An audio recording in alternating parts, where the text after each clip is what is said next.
So, congratulations on the Ed Black Courage Award. What's that mean to you?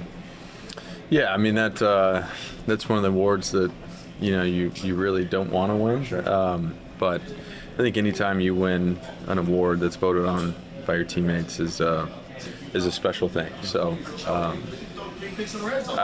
I'm grateful that the NFL that they do things like this, because the reality of it is this game is riddled with injuries, and it's a hard thing. It's a challenging thing to overcome and work through. So I'm grateful that they do that, and there's a lot of people that go through things like this, and glad that they recognize that.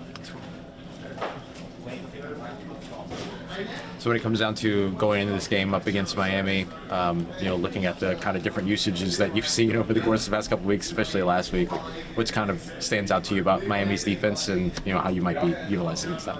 Yeah, I mean they're a good defense. It's I think they're aggressive defense up front, and as far as my role, this week, I think so much of that is dictated by situations. What type of game does this end up being? And I think the thing that I have had to realize throughout my career is that you do your best to prepare yourself, certainly for the things that you're going to be asked to do, but be ready and prepared to step in when you're needed. So and last week was a great example of that.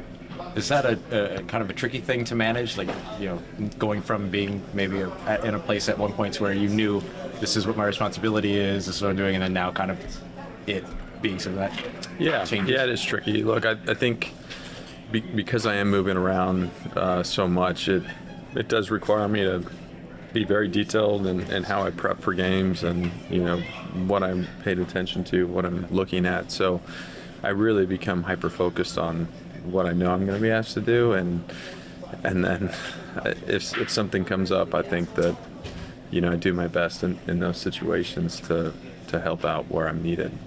But I don't want to start chasing ghosts. You know what I mean? As you go throughout the week, because it's a demanding league, and the variables that I'm dealing with are enough. That I become hyper focused on those things. How does, last week's situation, how does it affect the game plan and the play calling, specifically from Kellen Moore? I mean, and how do you think you handle that? Yeah, I think that I think what you try to do is not allow those things to affect the game plan. So as you get to the sideline, what are things that maybe I've done in the past? What are things that I'm more comfortable doing that are already in the game plan?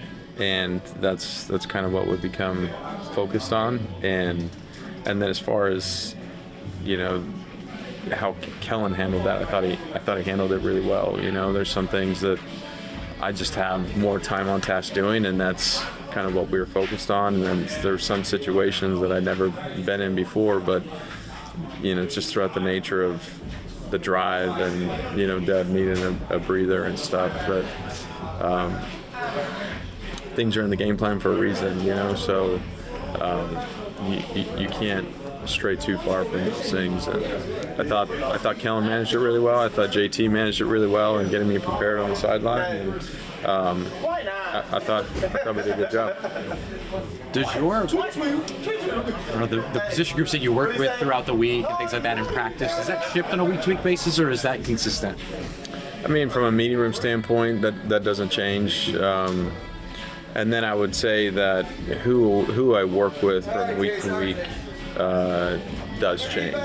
So if I'm doing more from a receiver standpoint, then I work more with a receivers coach, and more of the passing game guys. If it's more in a run game, then it's definitely more with the run game guys or JT, or from a blocking scheme, the O-line guys. So that does change quite a bit periodically from week to week, but meeting room is always been with QBs.